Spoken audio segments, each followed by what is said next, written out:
When everyone gathered to welcome the company's new female CEO, one of my coworkers leaned close with a mischievous grin. "I heard she's unbelievably beautiful," he whispered.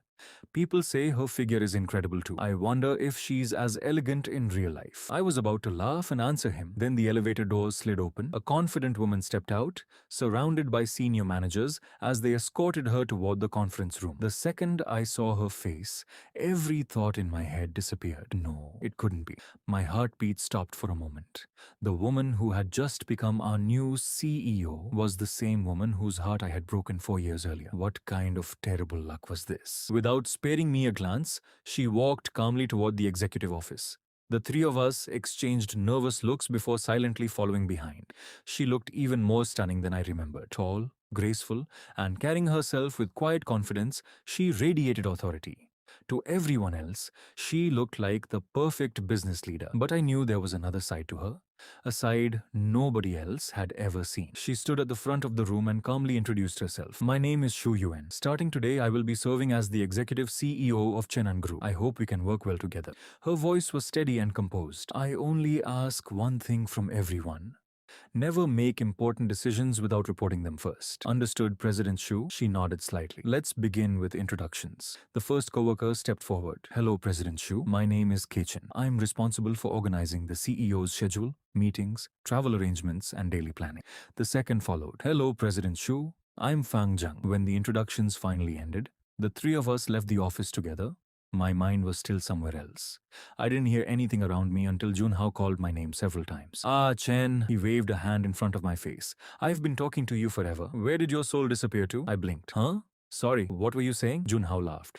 "We were talking about President Shu. She's seriously gorgeous. With looks like hers, she could have been a supermodel." He lowered his voice. "I wonder what she's like when she's dating someone." The words slipped out of my mouth before I could stop them. "Obsessive." Both of them stared at me. "What?" I quickly shook my head. "Nothing." Forget I said anything. Inside the CEO's office, Shu Yuan's phone suddenly rang. She answered after seeing the caller's name. "So, you finally returned?" The voice on the other end laughed. "Am I not welcome?" I didn't say that. A brief silence followed. Then the caller asked, "Do you know Chiao Chen works there too?" Shu Yuan's expression barely changed. "I don't know anyone by that name." The woman on the phone chuckled. "Really? Then explain the violet flower and little sheep tattoo on your back." Shu Yuan remained quiet. "Do I owe you an explanation?" Without waiting for another reply, she ended the call. The truth was simple. The violet had always been my favorite flower. The little sheep represented my zodiac sign, Aries. Even after all these years, she had never removed those memories. Meanwhile, I lay across my desk, staring blankly at the ceiling. Shu Yuan. It's really been 4 years. She must have someone beside her now. Maybe she's already married.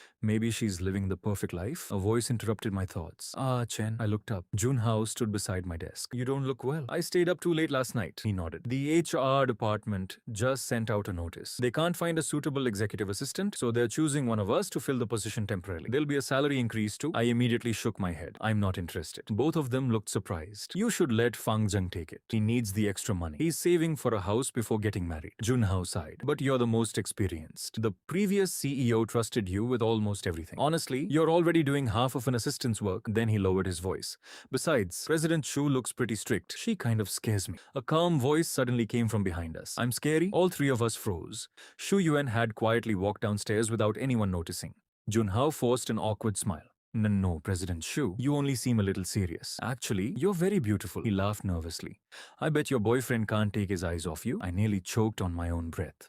Boyfriend? More like husband by now. 4 years ago, she already had a fiancé. How could she possibly still be single? I remembered seeing her smile at another man back then. That memory still hurt. Before anyone could say another word, Fang Zhang rushed over and covered my mouth. "Ah, Chen, look."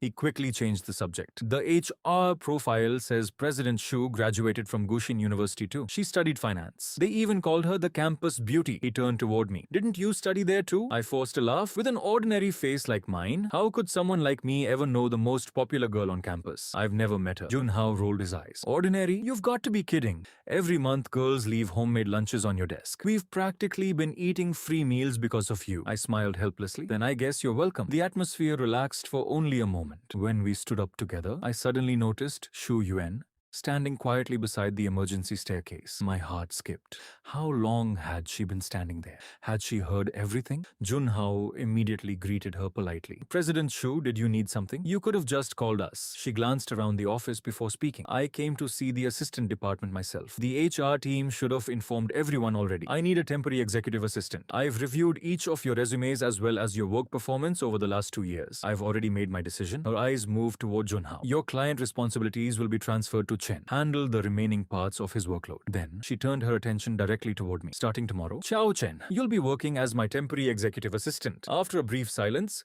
President Shu made the final announcement. Starting tomorrow, Chiao Chen will serve as my temporary executive assistant. Junhao accepted the decision without complaint, and Fang Zheng simply nodded. I took a step forward. President Shu, I don't think I'm the right person for this position. Junhao worked much more closely with the previous executive assistant. He's clearly a better fit than I am. She looked at me without the slightest change in expression. Are you the CEO or am I? I had no answer.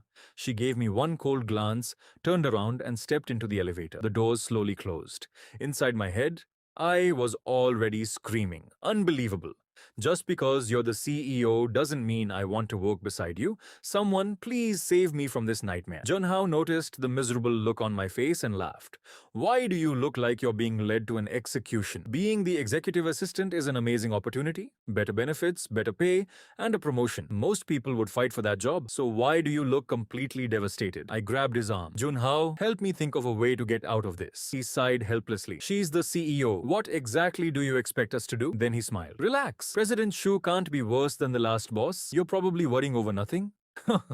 An hour later, I stood outside the CEO's office. No matter how many times I reminded myself that the past was over, the moment I heard her voice from inside, my chest still tightened. I took a deep breath, forced a professional smile onto my face, then knocked gently before pushing open the door. Shu Yuan sat behind her desk, completely focused on the documents on her computer. Her fingers moved calmly across the keyboard. She never even looked up. What I didn't know was that she'd already noticed my reflection through the glass before I ever entered. That familiar silhouette, the one she had never managed to erase from her memory. I stood in front of her desk. President Shu, I've never worked as an executive assistant before. I honestly don't think I'm qualified for this transfer. She finally stopped typing. Without lifting her head, she asked quietly, So, are you dissatisfied with my decision? I hurriedly shook my head. No, I only mean that She interrupted before I could finish. And in what position? Do you believe you have the right to question my decision? Every word struck like ice. The smile on my face froze. She was right. What right did I have? She wasn't my girlfriend anymore. She was my superior. She finally looked at me. If you don't want the assignment, submit your resignation to human resources. Her tone carried no emotion. It was as if we'd never met before. Resign? Why should I? I had spent years working myself to exhaustion. I started as an intern, earning only 6,000 yuan a month. After endless overtime and sleepless nights, I finally reached 18,000 a month, plus a generous year-end bonus. There was no way I was walking away so easily. I cleared my throat. President Shu, I have one question. My salary, will it change after this transfer? She tapped the desk lightly with one finger. How much do you currently earn? 18,000 per month. I maintained the most professional smile I could manage. She nodded thoughtfully. That's a little high. The corners of my smile almost twitched. Excuse me? She continued calmly. If I remember correctly, internal transfers require a 1-month probation period. During probation, salary follows the probation rate. It finally hit me. She was planning to reduce my salary. I almost laughed from disbelief. Then, what is the probation salary for an executive assistant? Without answering directly, she pressed the intercom. What is the probation salary for the executive assistant position? The HR representative answered immediately. 12,000. Understood. She ended the call and looked back at me. You heard it. Any other questions? I slowly removed my employee badge. No, I resigned. I turned toward the door. Before I could leave, her calm voice echoed behind me. If I remember correctly, you renewed your employment contract last year? The executive assistant position handles the company's highest level confidential information. If you choose to resign, you must submit your application 30 days in advance. You'll also be required to complete a legal investigation and handover process. Leaving without doing so will be considered a breach of contract. My footsteps stopped. She continued without emotion. The penalty equals 24 months of your salary. Based on your current income, that comes to 432,000 yuan. She paused briefly. You've worked here for 4 years. I'll round it down. 430,000. Transfer the compensation before leaving. I slowly turned around. There isn't any compensation clause like that in my contract. A faint smile appeared on her lips. There is for you. I let out a bitter laugh. So should Should I bow 90 degrees and thank you for giving me a 2000 yuan discount? She didn't react. I clenched my fists. This is targeted harassment. I can report the company for making false compensation claims. She calmly stood up from her chair. Go ahead. Then she took one step closer. The business world is very small. I hope you've already prepared to change industries after this. I gritted my teeth. Endure, just endure. No, I couldn't take another second. You, Shu Yuan, you're doing this on purpose. She met my eyes fearlessly. Yes, I am. Then she smiled ever so slightly. If you beg me, I might consider approving your resignation. I won't. I threw my employee badge onto the desk. Without looking back, I yanked open the glass door, stormed into the assistant's office next door, and slammed the door shut with all my strength. The emotions I'd buried for 4 years finally exploded. I already let you go. What else do you want from me? What more are you trying to take? The anger inside me refused to settle. I switched on my computer, opened a blank document, and immediately started writing my resignation letter.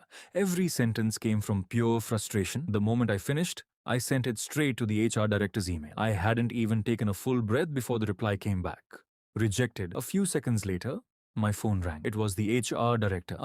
Chen, are you really planning to resign? I sighed. Yes. The director sounded genuinely surprised. Is it because you're unhappy with the new salary package? I frowned in confusion. New salary package? You've been with this company for 4 years. Everyone knows how capable you are. I understand that 26,000 yuan a month may not seem extraordinary for an executive assistant, but don't forget the quarterly rewards and year-end bonuses are excellent. For a moment, I couldn't process what I had just heard. Director Chen, what are you talking about? Didn't you read the email? President Shu approved salary increases for everyone in the assistant department. As for the executive assistant position, your monthly salary has been raised by another 8,000 yuan. My heart skipped a beat. I immediately opened my inbox and clicked on the unread company email that had arrived only a few minutes earlier. There it was. The official notice clearly stated that my salary adjustment would take effect this month. I stared at the screen in silence. So, she had never planned to reduce my salary at all. The HR director continued on the phone. Chen, are you still there? Yes, I'm listening. Was this President Shu's decision? Of course. About 2 hours ago, when she decided to transfer you to the executive assistant position, she also instructed us to process your salary increase. After confirming everything with finance, we sent the notification emails. After hanging up, I remained frozen in front of my computer. 2 hours ago. That meant she had already approved my raise before she even came downstairs to the assistant office. Then why? Why did she deliberately pretend she was cutting my salary? None of it made sense. As the company's executive assistant, my schedule now depended entirely on the CEO. If the boss stayed late, I stayed late. That was simply how corporate life worked. Just then, my pinned WeChat group suddenly became active. Messages flooded the chat one after another. Oh my god, President Shu is amazing. We finally don't have to stay at the office every night. Compared to her, the previous CEO was an absolute nightmare. Another message popped up. Chen, why are you so quiet? Is the executive assistant position already keeping you that busy? I unlocked my phone and noticed a brand new work group. There were only 4 members. Junhao, Fang Zheng, President Shu, and me. A message from Shu Yuan had been pinned at the top. Unless there's an emergency, everyone should leave work on time. Overtime is no longer required. Junhao and Fang Zheng had already replied enthusiastically. I was the only one who hadn't responded. After staring at the screen for several seconds, I finally typed a short reply. I'm not busy. I just hadn't checked my phone. That was all. I didn't feel like saying anything more. And after all, only a short while ago, I had angrily submitted my resignation. There was no way she didn't know about it. Whatever. It didn't matter anymore. She was the CEO. I was just another employee trying to survive. That was all our relationship needed to be. Pushing away the confusing thoughts filling my mind, I stood up from my desk and quietly headed toward the emergency staircase, preparing to go downstairs.